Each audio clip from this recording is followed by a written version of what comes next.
Por su influencia en los asuntos sociales y políticos de un país, al periodismo se le calificó como el cuarto poder, después del Ejecutivo, el Legislativo y el Judicial. Acontecimientos recientes, sin embargo, alteran ese orden de influencia cuando ese cuarto poder se alía con las fake news y condiciona acontecimientos tan importantes como las elecciones en Estados Unidos o cuestionan el cambio climático, por ejemplo.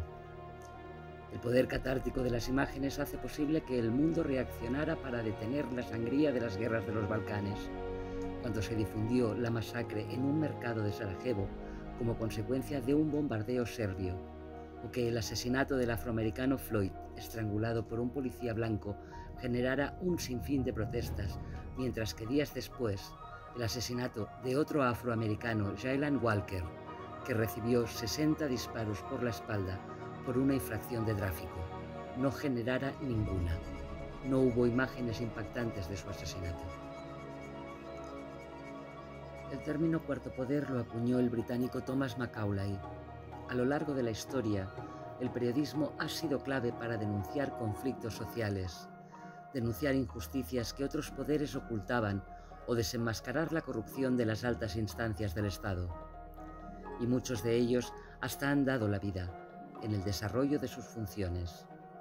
Fueron periodistas los que denunciaron las atrocidades de la guerra de Vietnam, por ejemplo, en la primera línea del frente, los que destaparon el caso Watergate y acabaron con el presidente Nixon, los que nos informaron desde primera línea de la invasión de Irak y dieron su vida por ello, como el caso de José Couso o el de Julio Anguita Parrado, del mismo modo que intentan informarnos de lo que sucede en Ucrania. Son periodistas que arriesgan su integridad física, los que denuncian las atrocidades de las bandas de narcotraficantes en México y pierden la vida en ello, los que nos informan de la deforestación del Amazonas y de las matanzas de los indígenas que se oponen a la destrucción de su hábitat, de las guerras en África y de sus hambrunas. Pero también hay otro tipo de periodismo, comprado por determinados poderes, que se saltan las normas éticas de la profesión y tergiversan noticias, las manipulan, las ocultan cuando no interesan a los poderes fácticos o directamente las falsean.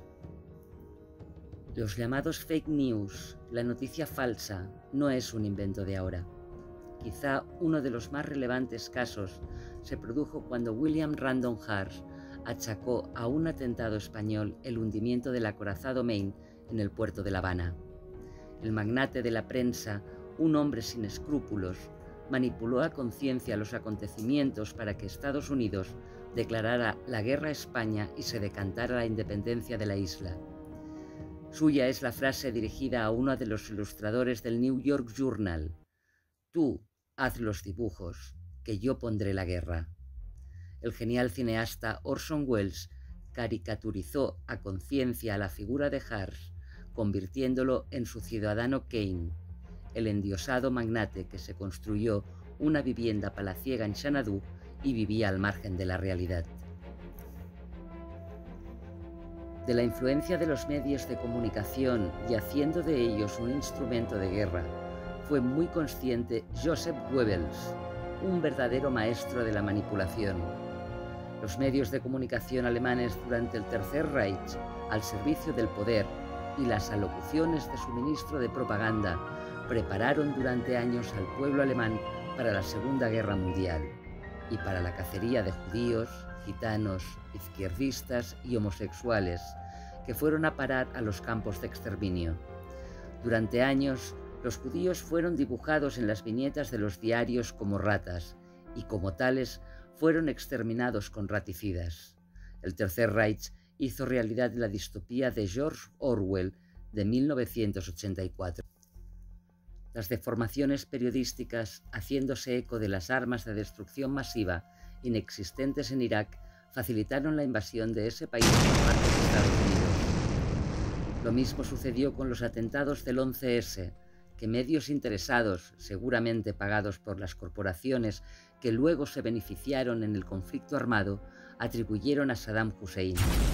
Pero antes, en la Primera Guerra del Golfo, que terminó con la masacre bautizada como Tormenta del Desierto, medios de cierto prestigio como el diario El País decían literalmente que Irak era una potencia militar, y así lo vendió a la opinión pública, cuando se sabía de sobras que eso no era así.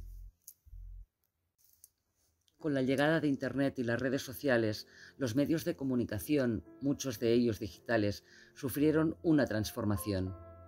Algunos medios y plataformas se han convertido en expendedores de mentiras. Se dice que un bombardeo de fake news de origen ruso fue determinante para la victoria de Donald Trump. Lo mismo sucede en la actualidad en Brasil con el cuestionamiento de la victoria de Lula da Silva. Ya no son medios digitales los que lanzan dudas sobre la limpieza de las elecciones de Estados Unidos o de Brasil, las que perdieron Donald Trump y Jair Bolsonaro, sino un aluvión de mensajes difundidos por redes sociales que tienen un impacto considerable en quienes los reciben. Merece nombrarse como ejemplo de información alternativa el caso de Wikileaks, esa plataforma independiente que funcionó hasta que el Pentágono decidió acabar con ella porque ponía al descubierto numerosas actuaciones fuera de la ley, como el asesinato premeditado de periodistas en los conflictos bélicos en los que la gran potencia mundial intervenía. Todos sabemos cuál fue el resultado de esa batalla entre David y Goliat, el apresamiento de Julian Assange y su posible extradición a Estados Unidos, en donde seguramente cumplirá cadena perpetua si antes no decide quitarse la vida. Como ha dicho en numerosas ocasiones el fundador de Wikileaks, se aplica en este supuesto el precepto de matar al mensajero.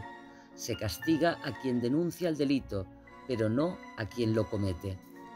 España no se libra de la influencia de las noticias basura, de las mentiras, de las falsedades informativas o las manipulaciones de verdades mediáticas. La prensa, liderada por Pedro J. Ramírez, fue decisiva para que Felipe González y el PSOE perdieran las elecciones. Desde el diario El Mundo se fueron dosificando las informaciones sobre la corrupción económica del gobierno socialista, su implicación en el terrorismo de Estado de los GAL y el estrambótico desenlace del caso Luis Roldán.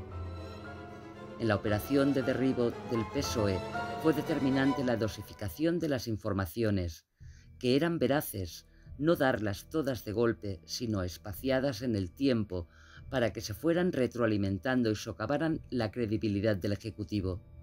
Consiguieron el objetivo marcado. El PSOE perdió las elecciones. En la actualidad, en nuestro país, a través de medios con nula solvencia porque no contrastan las noticias o sencillamente se las inventan, como los medios Libertad Digital de Alfonso Rojo, OK Diario de Eduardo Inda o La Cope de Jiménez Los Santos.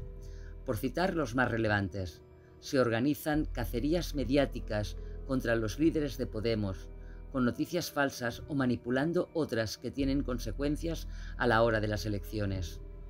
Toda esa basura informática que expanden por las redes esas plataformas, por mucho que luego tengan que desmentirlas cuando se desenmascara su falsedad, producen un daño irreparable en las formaciones políticas que pretenden destruir.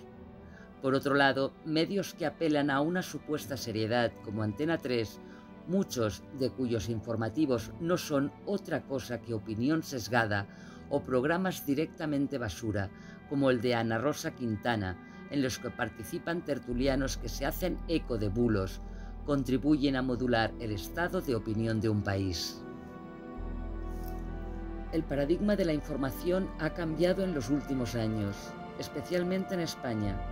La ética periodística ha saltado por los aires en una búsqueda del sensacionalismo barato. El nacimiento de la telebasura se produjo con el tratamiento deleznable que tuvo el asesinato de las niñas de Alcácer. En ese momento se pervirtió la profesión. Surgió esa excrecencia del amarillismo, que por otra parte ya existía en otros países como en el Reino Unido con los tabloides o en Estados Unidos. La información se manipulaba a conciencia por un todo por la audiencia y se reproducían como esporas programas basura, a imitación de otros ya existentes en Norteamérica, como Gran Hermano con Mercedes Milá, Crónicas Marcianas con Xavier Sardá, Esta noche cruzamos el Mississippi con Pepe Navarro, La Isla de los Famosos, MasterChef, Sálvame, Sálvame Deluxe, La Isla de las Tentaciones, Supervivientes, First Dates, etc. George Orwell por Gran Hermano y Ray Bradbury por Crónicas Marcianas se estarán revolviendo en sus tumbas. Se da cancha en esos programas a gente tan irrelevante e iletrada como Kiko Rivera o Belén Esteban, absolutos donnadies con los que un amplio sector del público se identifica por considerarlos de los suyos. Por esos segundos de gloria que consiste en salir en televisión, una serie de parásitos mediáticos destapan sus vergüenzas ante una audiencia morboso a la que embrutecían con el relato de sus miserias. La manipulación informativa afecta a los medios autocalificados de serios y hasta progresistas, como El País. Antonio Caño, uno de sus directores, admitió sin tapujos que desde su diario se hizo todo lo posible para impedir la formación de un gobierno de progreso entre el PSOE y Unidas Podemos.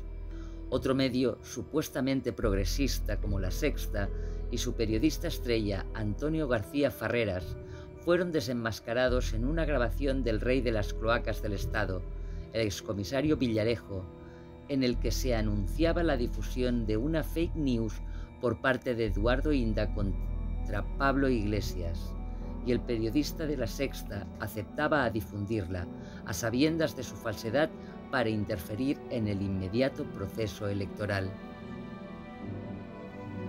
La deformación a conciencia de la sociedad española a manos de una derecha que controla la mayor parte de los medios de comunicación pervierte el sentido de la democracia, condiciona las elecciones. El cuarto poder se convierte así en el primero, anestesiando a la población con un sinfín de información que es imposible filtrar. Deslindar lo que es verdadero de lo falso. Los códigos deontológicos de la profesión han saltado por los aires. Uno echa de menos El País de sus inicios, las revistas Triunfo, Cuadernos para el Diálogo o Cambio 16, que estaban al servicio de un periodismo serio y veraz.